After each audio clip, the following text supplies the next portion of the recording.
مستدرک الوسائل میں علامہ نوری طبرسی نے روایت نقل کی ہے، مگر نام حذف کر دیا ہے کہ صحابی کون تھا، یہ ذکر نہیں کیا ہے کہ ایک صحابی سے پیغمبر نے یہ فرمایا، لیکن اس کتاب میں حوالے کے ساتھ ذکر کیا جا رہا ہے کہ ان النبی صلی اللہ علیہ وآلہ وسلم قال لزید بن ارقم، زید بن ارقم معتبر صحابی ہیں، اچھے صحابی ہیں اور اہل بیت کے چاہنے والے تھے، معصوم تو نہیں تھے، بعض اشکالات کیے جاتے ہیں اور یہ کافی دن تک زندہ بھی رہے ہیں۔ پیغمبر اسلام زید بن ارقم کے مزاج سے واقف ہیں، لہٰذا ان کو خاص طور سے آپ یہ فرما رہے ہیں ان اردتا، اگر تم یہ چاہتے ہو اللہ یصیبکا کہ تمہیں نہ پہنچے شرہم ان کے شر، ان کی اذیت تمہیں نہ جھلایا جائے، ولا ینالکا اور تمہیں نہ پہنچے، نیل کے معنی بھی پہنچنے اور ملنے کے ہیں، مکرہم ان کی سازشیں تم تک نہ پہنچے، تمہیں اذیت نہ دی جائے، تمہیں نہ مارا جائے، اگر یہ تم چاہتے ہو، بریکٹ میں دیا جا رہا ہے یعنی منافقین کا، فَقُلْ إِذَا أَصْبَحْتَ صبح اٹھو تو یہ جملہ اپنی زبان پہ جاری کرو، اس دن شام تک تم ان کے شر سے، منافقین اور کافرین کے شر سے محفوظ ہو جاؤ گے۔ توجہ رہے کہ پیغمبر اسلام تعلیم دے رہے ہیں اپنے صحابی کو اور خاص صحابی کو، ایک شخص کو، اگرچہ ایک شخص کو یہ تعلیم دے رہے ہیں لیکن پیغمبر کی تعلیمات قیامت تک کے لیے ہے، لہٰذا ہم آپ بھی اگر کسی علاقے میں ایسی جگہ پہنچ گئے جہاں پہ ظالمین کا، مخالفین کا، مشرکین کا، منافقین کا ہم تک گزند پہنچنے والا ہے، اذیت پہنچنے والی ہے اور ہم بچنا چاہتے ہیں، تو صبح میں یہ دعا پڑھ کر کے نکلیں، اعوذ باللہ من الشیطان الرجیم، میں پناہ مانگتا ہوں اللہ کی مردود شیطان سے، بس اتنا، فَإِنَّ اللَّهَ يَقِيكَ مِن شَرِّهِمْ، اگر تم اعوذ باللہ من الشیطان الرجیم کہہ کے نکلے تو خداوند متعال تمہیں شام تک، رات تک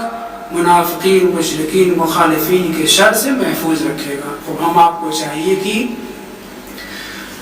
البتہ یاد رہنے کے اوپر ہے، بہت سی چیزیں انسان کو بھول جاتی ہیں اور خاص طور سے جب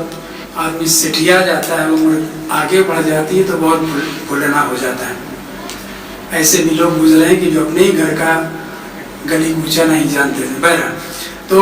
اگر ایک فقرہ ہے اعوذ باللہ من الشیطان الرجیم، کوئی ضروری نہیں کہ الگ سے کہیں، اگر متوجہ رہیں بسم اللہ سے پہلے، نماز سے پہلے، اذان سے پہلے، وضو سے پہلے، اٹھنے کے بعد جیسے بھی اگر اعوذ باللہ من الشیطان الرجیم کہہ کے نکلیں، فإن اللہ یقیک، اے زید بن ارقم خداوند متعال تمہیں بچائے گا، یقیقہ وقایہ سے،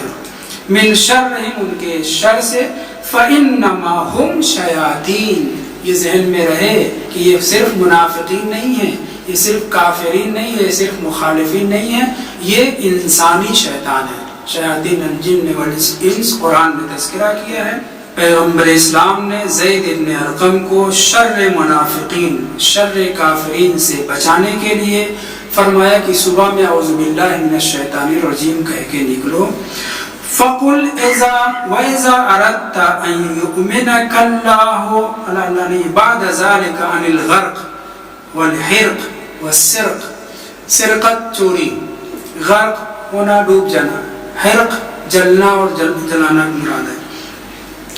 کہنے کہ اگر اس کے بعد بھی تم یہ چاہتے ہو کہ خداوند متعال تمہیں غرق ہونے سے، سیلاب میں یا پانی میں ڈوبنے سے، تالاب میں ڈوبنے سے بچائے، یا آگ سے کہیں جلنے سے بچائے، اور یا چوری سے، رہزن ڈاکو لوگ حملہ آور ہو جائیں، ان سے اگر بچنا چاہتے ہو، فَقُلْ إِذَا أَصْبَحْتَ، تو صبح میں یہ جملہ کو، یہاں عمومیت پائی جاتی ہے،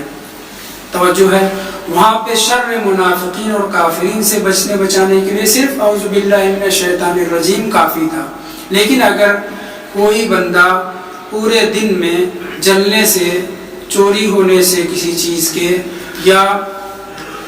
ڈوبنے سے بچنا چاہتا ہے تو اسے چاہیے کہ یہ فقرہ اپنی زبان پہ جاری کرے، بسم اللہ ما شاء اللہ لا یصرف السوء الا اللہ، اللہ کے نام سے، اللہ جو چاہے انجام دیتا ہے، برائی کو منصرف نہیں کر سکتا، پلٹا نہیں سکتا. حالانکہ برائی کو یہاں پہ بلا ترجمہ کریں، بلا و مصیبت کو پھیر نہیں سکتا، موڑ نہیں سکتا الا اللہ، سوائے خدا کے. خداوند متعال ہی برائی کو، بلا کو کے روح کو موڑ دیتا ہے. بسم اللہ ما شاء اللہ، اللہ کے نام سے، اللہ جو چاہے کرتا ہے. لا یسوق الخیر الا اللہ، سائق ڈرائیور کو کہا جاتا ہے. سیاقت یعنی ڈرائیوری کرنا یا چلانا، کھینچنا. لا یسوق الخیر، خیر کو نہیں کھینچتا ہے، نہیں لے جاتا ہے کسی شخص کی طرف، کوئی انسان خیر نہیں انجام دیتا الا اللہ، مگر اللہ سے. یعنی اللہ ایسا کرتا ہے، اسے توفیق دیتا ہے کہ وہ خیر انجام دے سکے. بسم اللہ ما شاء اللہ. ما یکون من نعمت، کوئی بھی نعمت انسان کو حاصل نہیں ہوتی الا فمن اللہ، مگر یہ کہ اللہ کی طرف سے.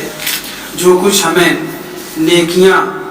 خیر انجام دینے کی توفیق حاصل ہوتی ہے وہ بھی خدا کی طرف سے، اور جو کچھ ہمیں نعمتیں مل رہی ہیں وہ بھی خدا کی طرف سے. ساری نعمتوں کا خالق خداوند متعال. بسم اللہ ما شاء اللہ، لا حول ولا قوة الا باللہ العلی العظیم. بسم اللہ ما شاء اللہ، وصلی اللہ علی محمد وآلہ الطیبین الطاہرین. اللہم صلی اللہ علیہ وسلم. حالا میں نے طیبین کے ساتھ طاہرین کہہ دیا، ضروری نہیں ہے، اس لیے کہ دعائی فقرے، زیارت کے ٹکڑے ایسے ہیں کہ جس میں معصومین نے اجازت نہیں دی ہے قطر بیوت کرنے کی. لہٰذا جو الفاظ استعمال ہوئے رہیں ہمیں وہی استعمال کرنا چاہیے. جعفر دہقان والی روایت آپ حضرات نے کئی بار سنی ہوگی کہ چھٹے امام ان کو ایک دعا تعلیم دے رہے تھے. امام نے کہا یا مقلب القلوب، سامنے والے نے کہا یا مقلب القلوب والابصار. امام نے ٹوک دیا،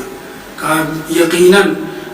دلوں کا بدلنے والا اور آنکھوں اور نظروں کو بدلنے والا خدا ہے، لیکن جو میں سکھا رہا ہوں، جو میں بتا رہا ہوں وہ پڑھو، یعنی ابصار اضافہ نہ کرو. تو ویسے یہاں پہ بھی جو روایت میں ذکر ہوا ہے معصومین علیہ السلام کی خصوصیت اور صفت کے طور پر، یا دعا کی کوئی بھی فقرے، اس میں ہمیں کمی بیشی نہیں کرنا چاہیے. فَإِنَّ مَنْ قَالَهَا ثَلَاثًا إِذَا أَصْبَحَ، اگر صبح میں کوئی یہ فقرے 3 مرتبہ اپنی زبان پہ جاری کرے تو ضمانت ہے پیغمبر اسلام کی طرف سے کہ وہ اس دن نہ جلے گا، نہ اس کا سامان چوری ہوگا، نہ غرق ہوگا.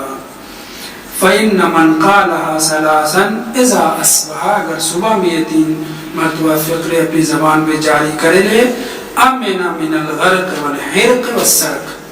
حتی یمسی، یہاں تک کہ شام ہو جائے، رات ہو جائے. دوسرے لفظوں میں ان فقرات کا اثر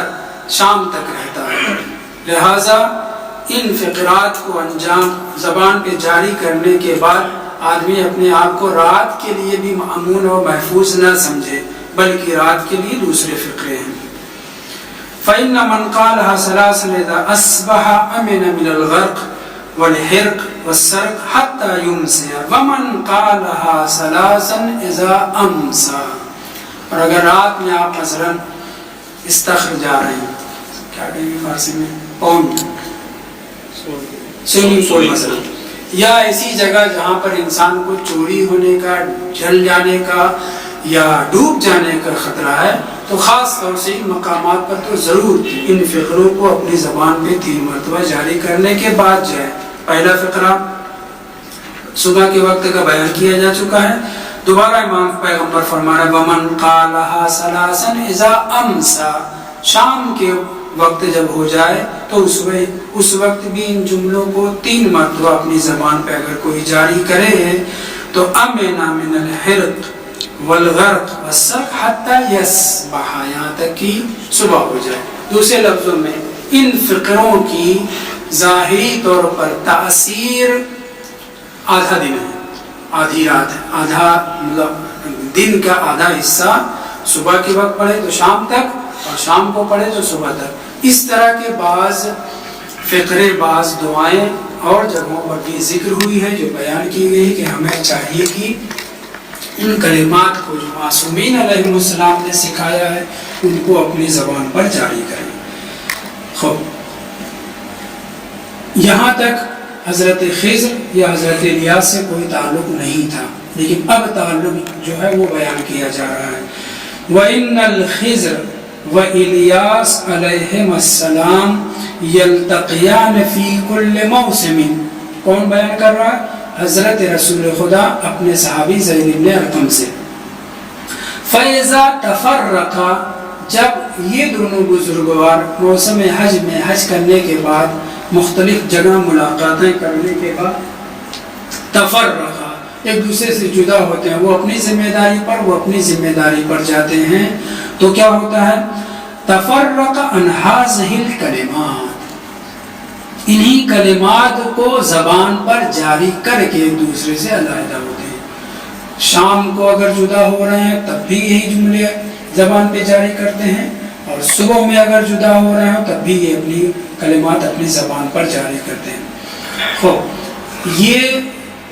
آیا حضرت الیاس اور حضرت خضر علیہ السلام بس اسی دن پڑھتے ہیں، معلوم نہیں، یہاں ذکر نہیں ہوا ہے، لیکن یہ ضرور ہے کہ خاص الفاظ اپنی زبان پر جاری کر کے ایک دوسرے سے جدا ہوتے ہیں، اور وہ خاص الفاظ یہ ہیں کہ جو ابھی ذکر کیے گئے کہ صبح میں بھی اور شام میں بھی یہ فقرات اپنی زبان پہ جاری کرتے ہیں۔ یہ ہو گئی گزشتہ زمانے کی بات کہ پیغمبر اسلام جناب زید بن ارقم سے یہ بات کہہ رہے ہیں۔ آئندہ کے لیے کیا ہے، اور کیا حضرت الیاس یا حضرت خضر جو اپنی زبان پر جاری کرتے ہیں ہمارے لیے بھی وہ تعلیم ہے، ہم بھی اس کو استعمال کر سکتے ہیں؟ جی ہاں، انبیاء کی وہ تعلیمات جو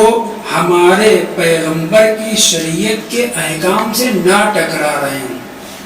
ان کے اوپر عمل کرنے میں کوئی حرج نہیں ہے، بلکہ عمل کرنا چاہیے۔ اسی لیے مولا امیر المومنین علیہ السلام نے حضرت داؤد کے زبور سے 40 سورہ عربی میں ترجمہ کیے تھے، اور وہ مشہور ہے، موجود بھی ہے۔